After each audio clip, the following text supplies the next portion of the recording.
Sejam muito bem-vindos a mais uma aula de fenômenos de transporte e mecânica dos fluidos. Hoje nós daremos início à unidade 4.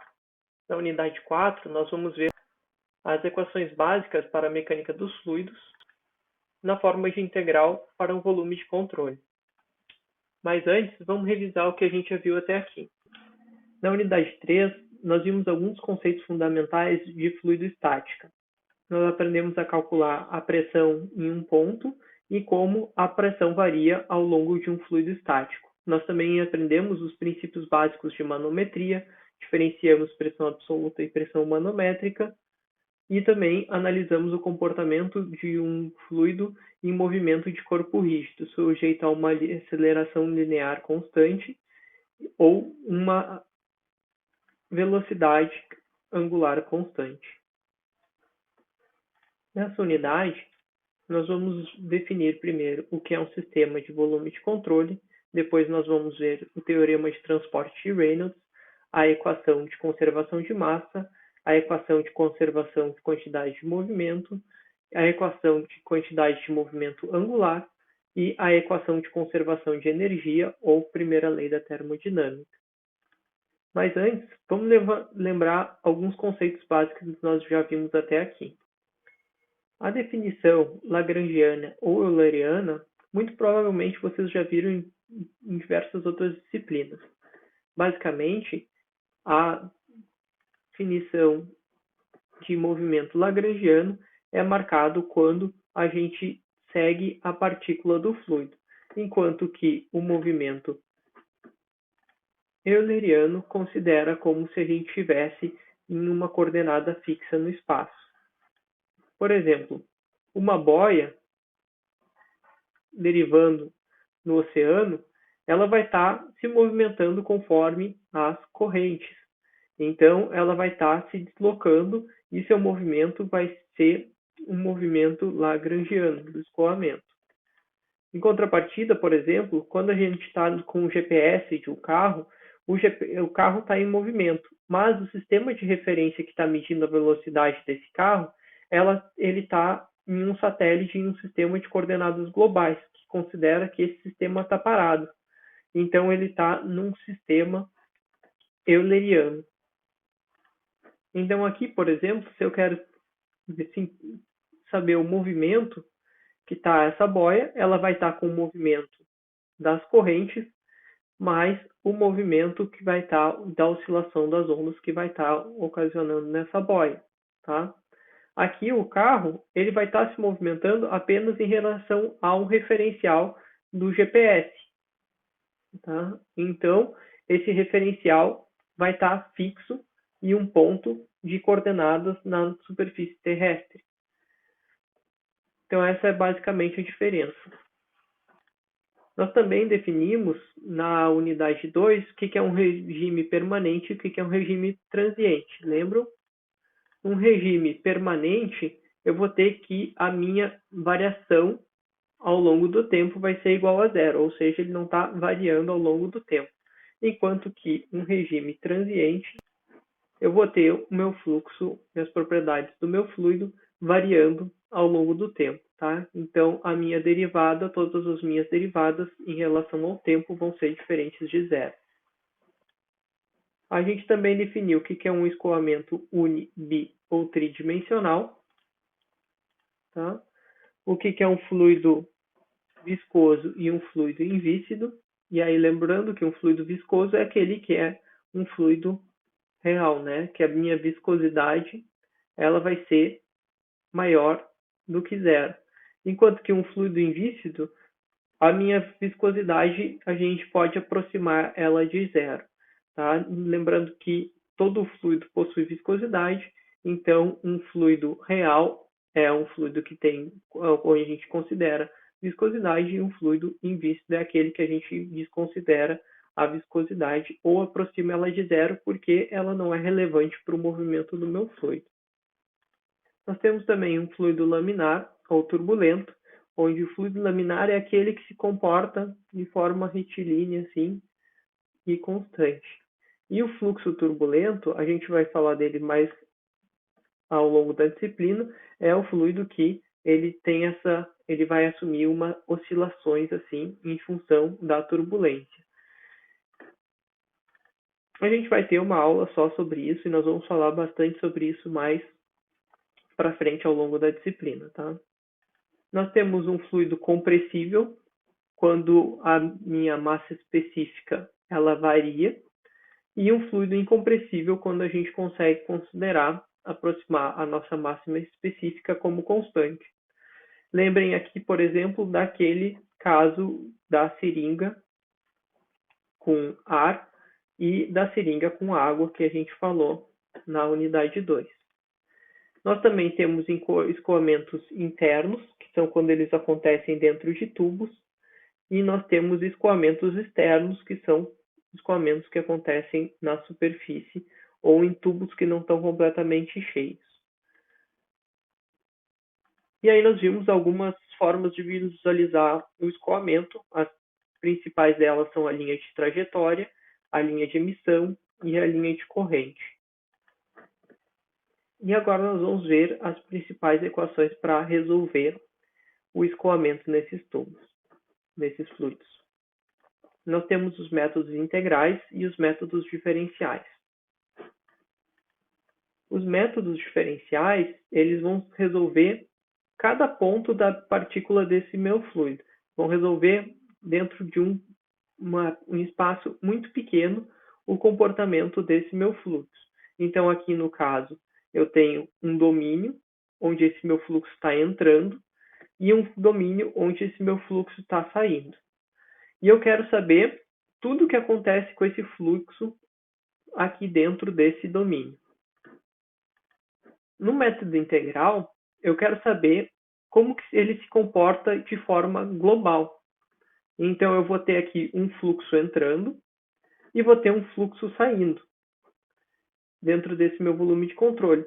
E aí eu vou estar interessado em como que ele interage de forma global com essa estrutura.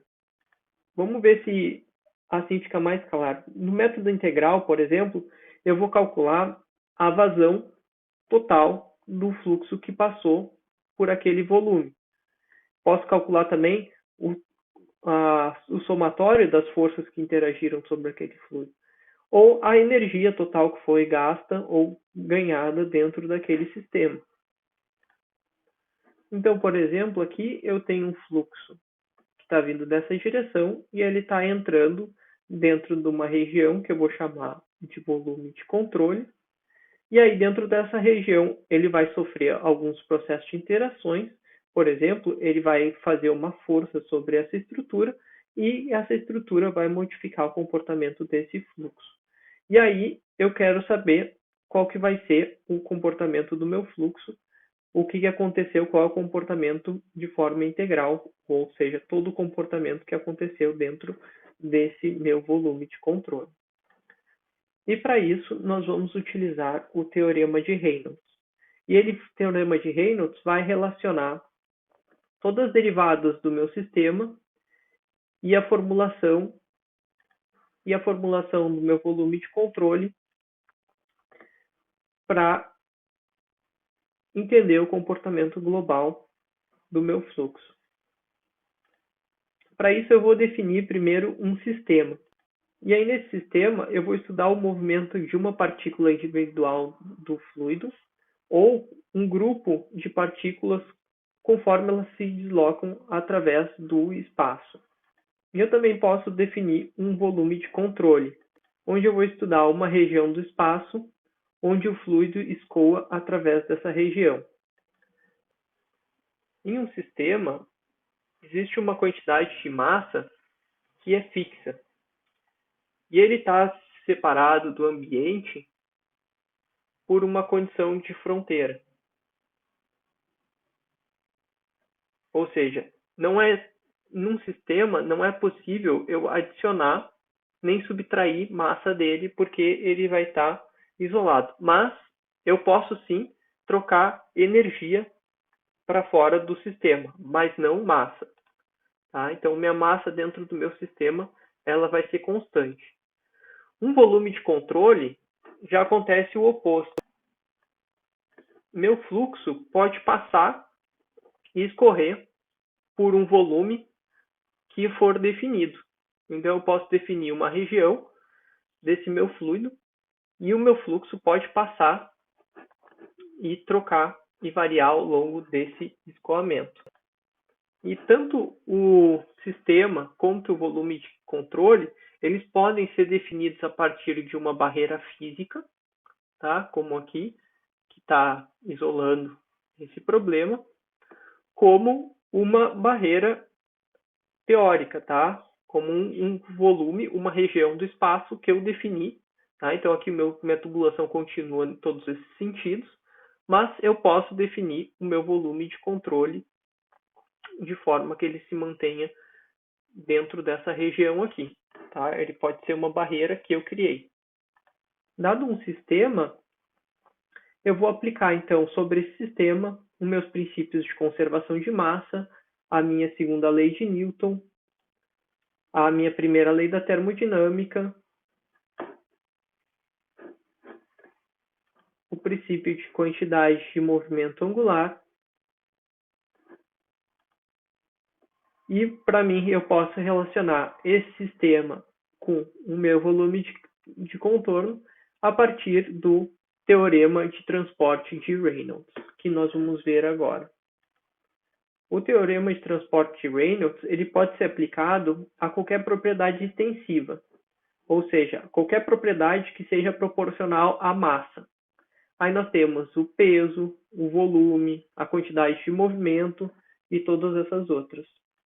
De forma, então, que se eu tenho aqui, por exemplo, 400 gramas de uma determinada elemento nessa região aqui, eu posso dividir, então, essa propriedade em 4 unidades diferentes de 100 gramas.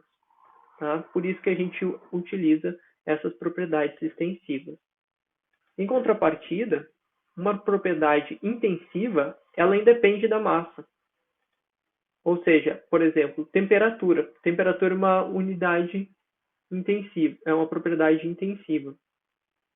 Então, se eu tiver um recipiente com 20 graus Celsius e eu dividir ele em 4, eu vou ter 4 recipientes com 20 graus Celsius. Eu tenho uma homogeneidade.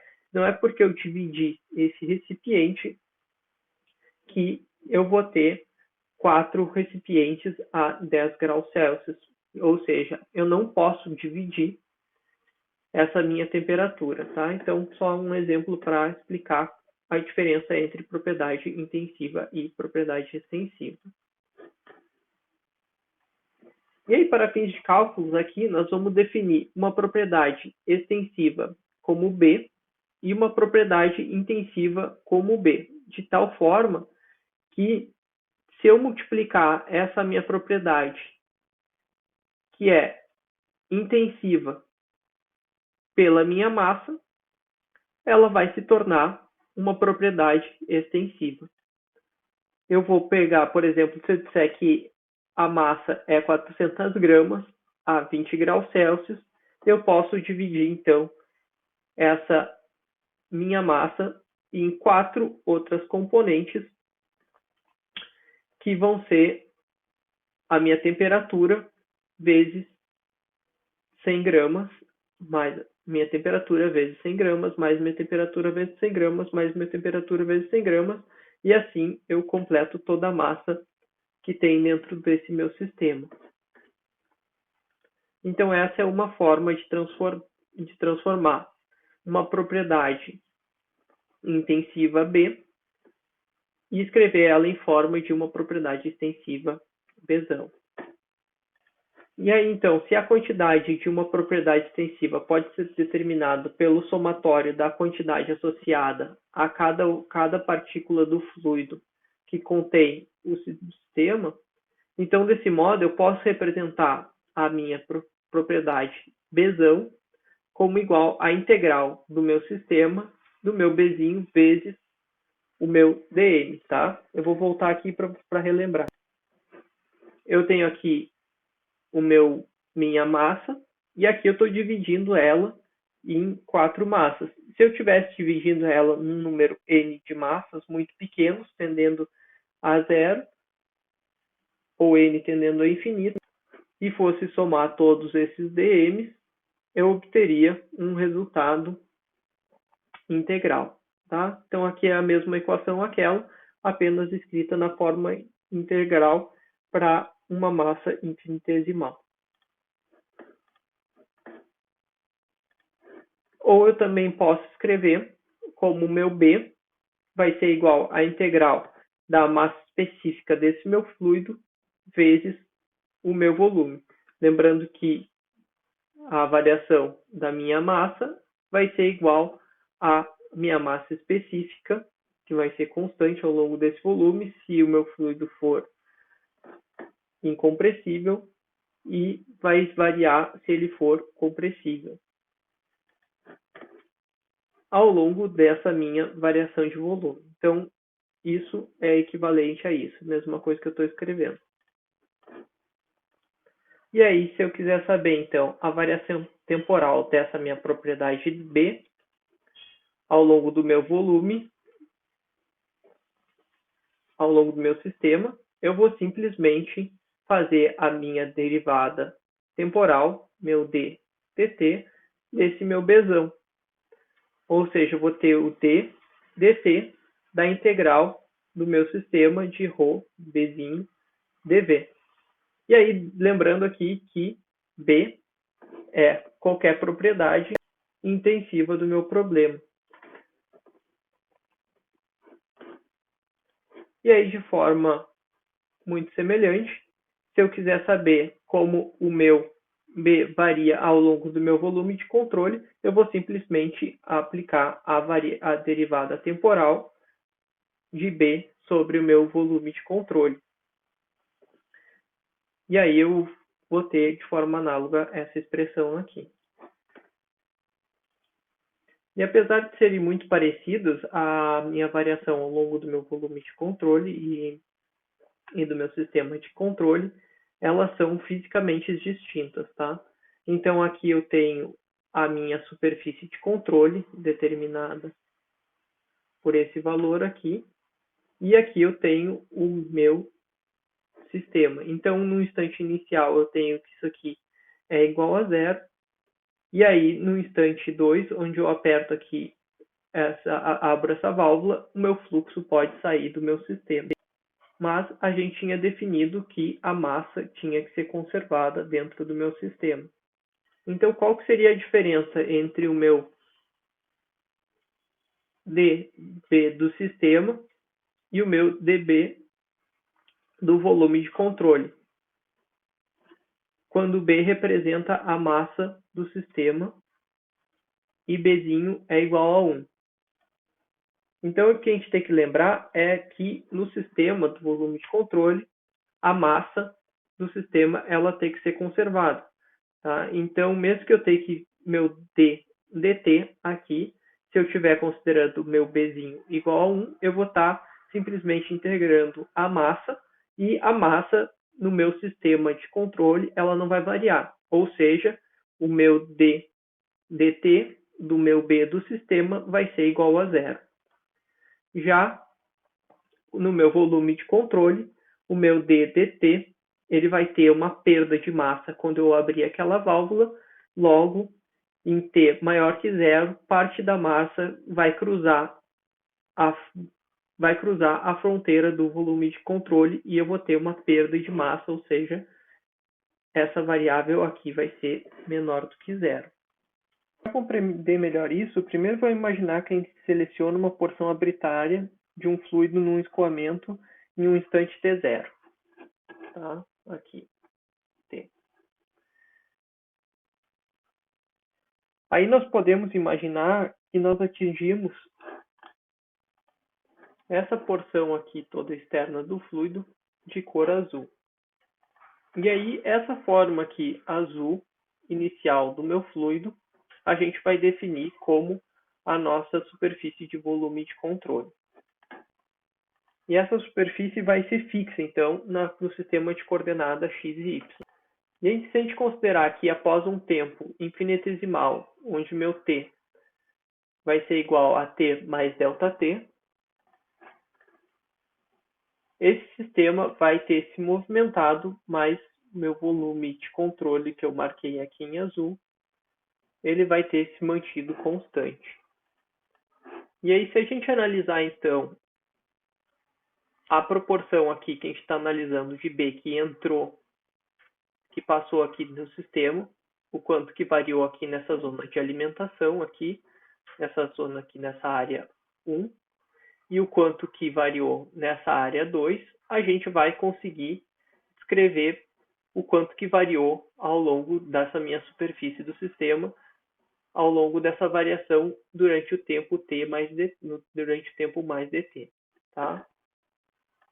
E aí, se eu estivesse trabalhando com massa, por exemplo, eu teria aqui, isso seria o equivalente a dizer que eu tive essa quantidade de massa aqui que entrou no meu sistema e tive essa quantidade que foi distribuída ao longo dessa zona aqui, que foi a massa que está saindo do meu sistema.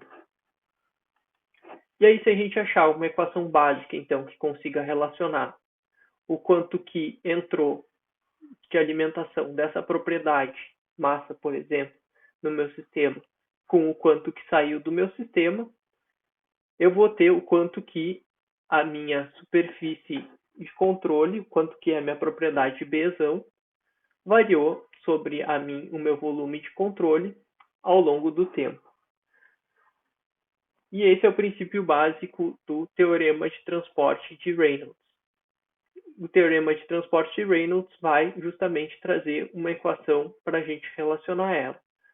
Então vamos ver agora como que a gente consegue relacionar ela matematicamente.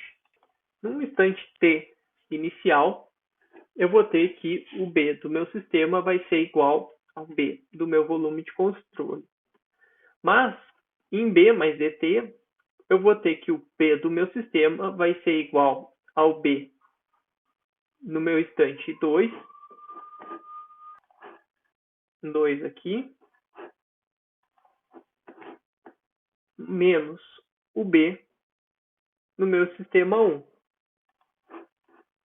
Tá? Então, toda essa proporção aqui de massa, se a gente considerar o meu B igual, o meu Bzinho igual a 1, eu vou ter toda essa massa aqui que variou, tá? Então, aqui ela está variando positivamente, ele está acrescentando massa aqui nessa região, e aqui ele está tirando, ele está diminuindo, está menor o meu sistema, essa linhazinha 2 aqui. Mais o B do meu volume de controle, claro, tá? Que é o B que a gente tem como referência, tá? Então, é o meu B do meu volume de controle, mais o que entrou positivamente, menos o que está saindo do meu volume de controle.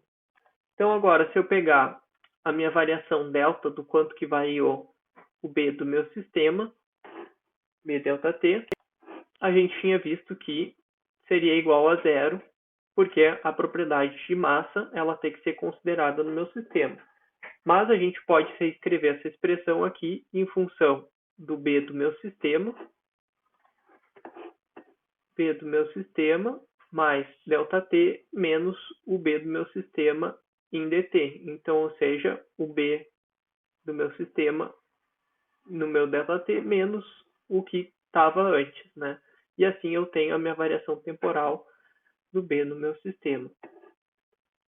E aí, trazendo então essa parte da equação, quem que é o meu B do meu sistema no instante t mais ΔT, eu tinha escrito aqui como o meu B do meu volume de controle menos o meu B naquela regiãozinha 1 mais o meu B naquela regiãozinha 2 menos o meu B do meu volume de controle, que era o meu B do meu sistema no instante t.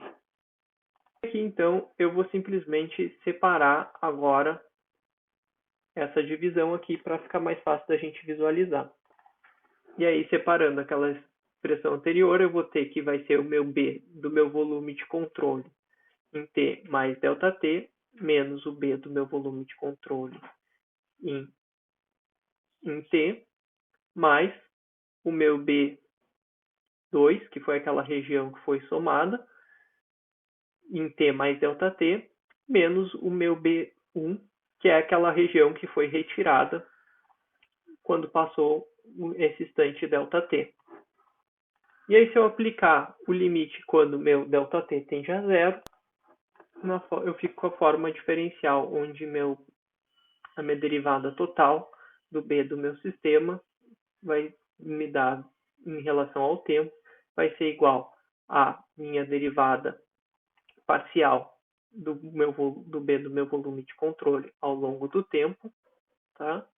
Essa relaçãozinha aqui, mais o meu B pontinho, que é toda aquela quantidade dessa minha propriedade B que saiu, que estava naquela regiãozinha 2 lá do meu volume de controle, menos o meu B pontinho, que é toda a minha quantidade dessa propriedade B que entrou no meu sistema, que era essa regiãozinha aqui, tá?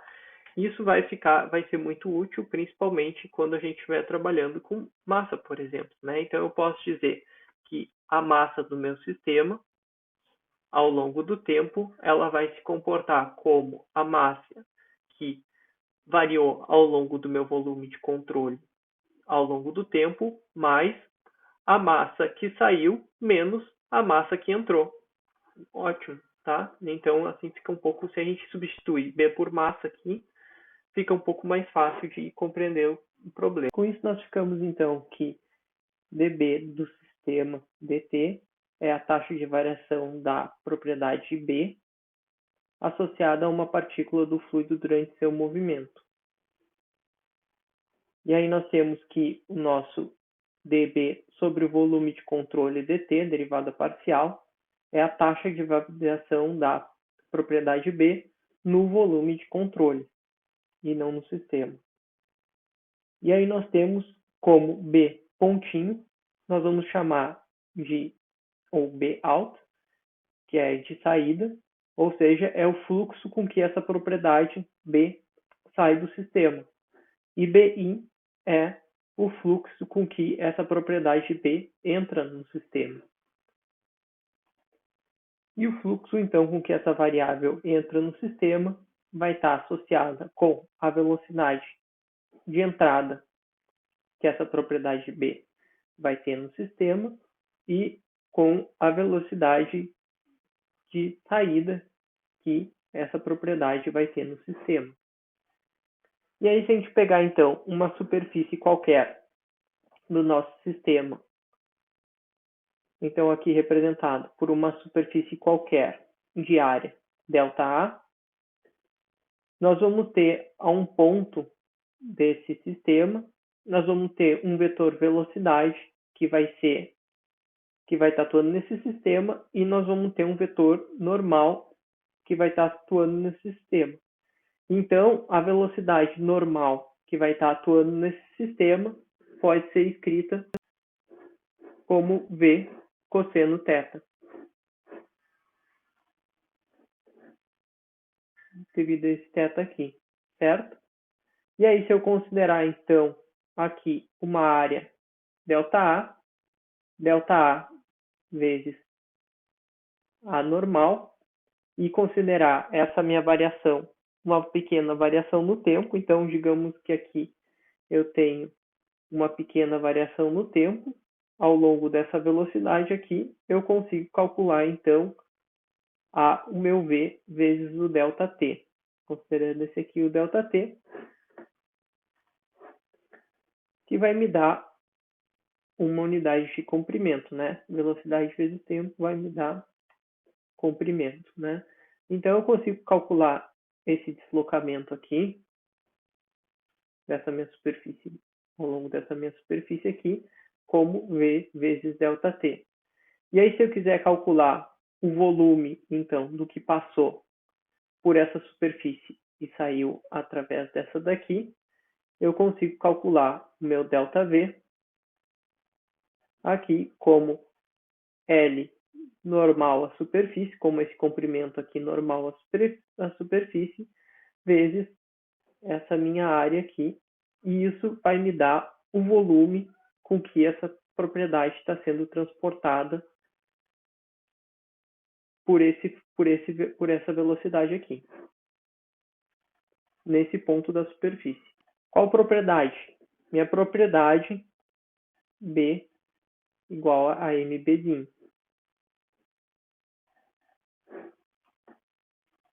E aí, então, se eu escrever aqui, vou substituir o meu M por ρ vezes o volume. Então, eu posso escrever o meu dB igual a ρ vezes B vezes dV. E o meu dV a gente tinha calculado ali anteriormente, né? Ele era L vezes o meu dA. Tá? Então, isso seria o volume transportado dessa propriedade no intervalo dt.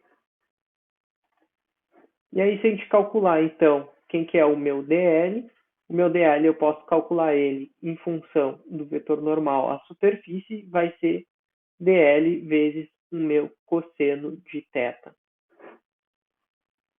Aqui não está bem marcado, né? Mas aqui, eu estou calculando aqui, na verdade seria o meu dl, aqui o meu dv, tá? Aqui é só o m, que é igual a v, tá? Fazendo esse processo aqui. E aí a gente tinha visto aqui, né, que o meu dl pode ser escrito também como meu v delta dt, né? Então, v dt. E aí, se eu passar, então, o meu dt para esse lado da equação aqui, vai passar dividindo para cá, eu vou ficar com meu dB dt, vai ser igual a ρb v cosseno de θ, onde θ é o ângulo entre o meu vetor velocidade e a componente normal, a superfície, vezes dA, onde dA é a área da superfície que eu estou considerando. Então, agora, se eu integrar essa expressão aqui, eu vou ficar com a integral desse lado aqui, vou integrar isso aqui em relação a dt, e essa expressão aqui em relação a dA. Então, sobre toda a minha superfície de controle, eu vou ter a integral sobre essa superfície de controle de ρ, b, v cosseno de θ vezes o meu dA. E aí, então, aqui só para lembrar que esse meu v vem do v cosseno de θ, que é o ângulo entre o meu vetor velocidade v vezes a normal em relação à minha superfície dA. Então, uma outra forma de escrever essa expressão, se o meu v cosseno de θ é igual ao meu vetor v na direção normal, eu posso escrever isso a partir do produto escalar entre v e o meu vetor normal vezes o meu dA. Tá? Então, eu fico que o meu b ao longo de toda a superfície de controle vai ser igual a ρ, b, v, o meu vetor velocidade, vezes a minha normal em relação a dA, tá? E aí, então, eu obtenho o fluxo total sobre essa minha superfície de controle, tá? O fluxo dessa propriedade, a variação dessa minha propriedade sobre toda a minha superfície de controle.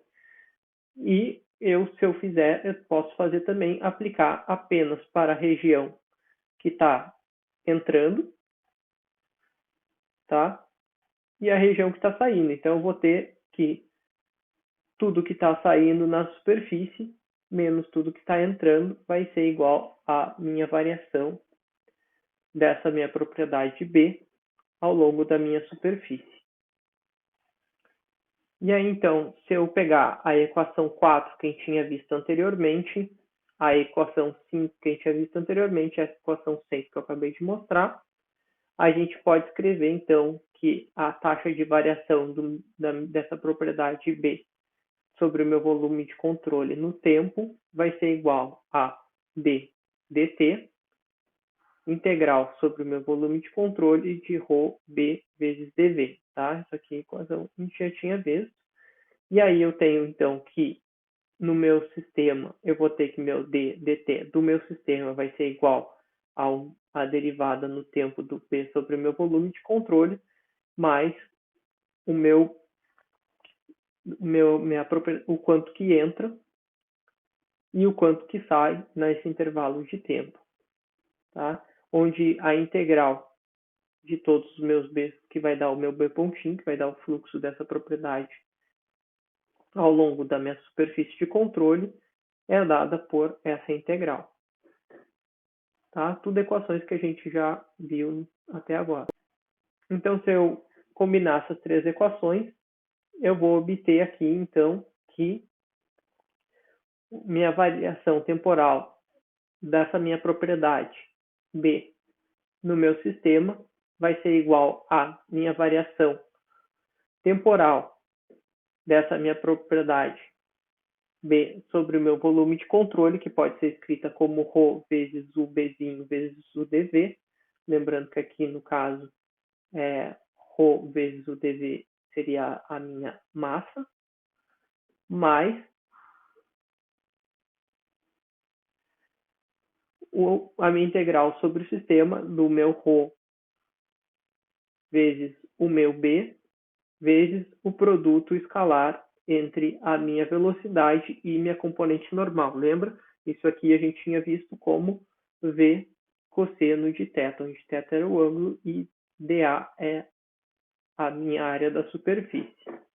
E essa é a minha equação básica para o meu teorema de transporte de Reynolds, que descreve a variação temporal de qualquer propriedade B sobre o meu sistema em função do comportamento da minha massa, da minha variação temporal, da minha massa sobre o volume e da variação de superfície do que passa do fluxo dessa propriedade sobre a superfície sobre a minha superfície de controle.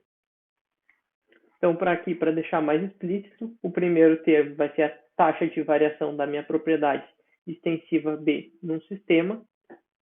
Essa minha segunda parte da equação vai ser a taxa de variação da propriedade extensiva B num volume de controle. E essa minha terceira parte aqui vai ser a vazão líquida dessa propriedade extensiva B através de toda a superfície de controle. E aí, em geral, eu posso escrever, então, lembrando que V vezes a minha normal vai ser o produto, vai ser V vezes o normal cosseno de θ. Tá? Então, se meu θ estiver variando entre 90 e 90 graus, menos 90 e 90 graus, eu vou ter, então, aqui um resultado positivo. Ou seja, meu Vn vai ser maior do que zero. Eu vou estar trabalhando com a descarga, ou a saída, tudo aquilo que está saindo da minha superfície de controle. E quando eu estiver trabalhando com θ entre 90 e 270, eu vou ter a minha alimentação, ou entrada daquela propriedade no meu sistema.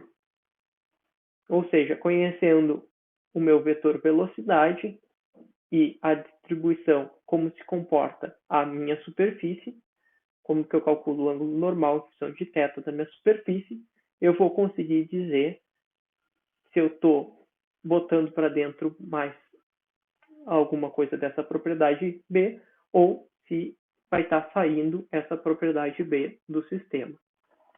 E claro, a gente vai ter que eu vou ter a minha descarga máxima, que vai ser quando vai estar saindo mais propriedade do sistema, quando minha velocidade estiver paralela à minha normal, ou seja, cosseno de θ vai ser igual a zero, e aí então aqui cosseno de θ vai ser 1, e eu vou ter um maior fluxo de descarga dessa propriedade no sistema.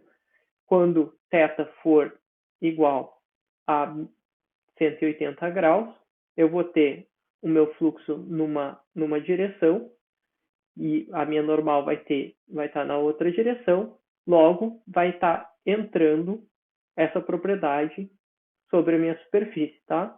Então aqui quando a minha velocidade está no sentido da minha normal, eu tenho descarga. Quando a minha velocidade estiver no sentido oposto à minha normal, eu vou ter entrada dessa propriedade no sistema. Talvez assim fique mais claro de entender. E agora nós vamos ver, então, como que a gente consegue aplicar relação, esse teorema de Reynolds para propriedades reais. Tá? Então, vamos começar pela massa. E aí, nós vamos estabelecer o princípio de conservação de massa. Então, aqui nós vamos substituir essa propriedade B, vai ser igual a M, e a gente vai dizer que esse Bzinho aqui vai ser igual a 1, onde meu M é a minha massa. Tá? E aí nós vamos substituir esses valores na expressão e nós vamos obter a minha taxa de variação da minha propriedade de massa no tempo, ao longo do meu sistema e, consequentemente, como ela se comporta ao longo do meu volume e da minha superfície de controle. Se eu quiser saber a minha conservação da quantidade de movimento linear, eu vou pegar a segunda lei de Newton, onde eu vou ter que minha aceleração vai ser igual a minha variação do meu momento, onde o meu momento é igual a massa vezes a velocidade. Então, eu vou ter que meu B vai ser igual a P, onde P é o meu momento linear, que é dado por M vezes V.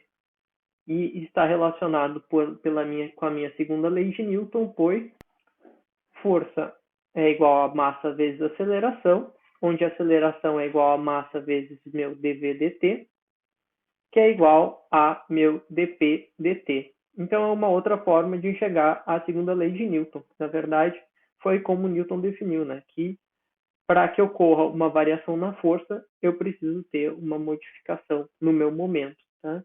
Então, por isso que a segunda lei de Newton também é conhecida para fluxos como a conservação da quantidade de movimento linear, ou seja, o meu dp dt. Então, aqui onde era B, eu vou substituir por P, que no caso aqui é o meu mv. Tá? Então, eu consigo substituir essa propriedade e aí eu vou ter, aqui eu vou apenas substituir o meu Bzão, meu B aqui vai ser a velocidade e o meu M vai continuar ali como estava expresso, tá? E assim eu tenho o meu teorema de Reynolds aplicado à conservação de quantidade de movimento. E para a conservação de momento angular é a mesma coisa, né? Eu tenho que o meu momento angular vai ser R vezes P, então, onde R é a distância e aqui é o produto vetorial. E aí, então, aqui eu vou ter o meu M e aqui eu vou substituir o meu B, meu Bzinho, por R vezes V. E aí, onde eu tinha o meu Bzinho nessa expressão, eu vou substituir aqui por R produto vetorial com V e R produto vetorial com V. E assim eu tenho o meu princípio de conservação ou princípio da quantidade de movimento angular. E o mesmo princípio eu posso aplicar, então, para a conservação de energia, que vem da primeira lei da termodinâmica, onde eu vou ter que a minha variação total de energia no meu sistema vai ser proporcional à minha variação dessa propriedade aqui, onde meu B aqui eu vou substituir por meu Ezinho. Tá? Esse E pequenininho vai ser a minha energia por unidade de massa. E agora nós vamos ver cada uma dessas propriedades mais detalhadamente, o que elas representam na prática. Eu vou dar um pause nesse vídeo por aqui e no próximo vídeo nós vamos iniciar ele falando sobre o princípio de conservação de massa.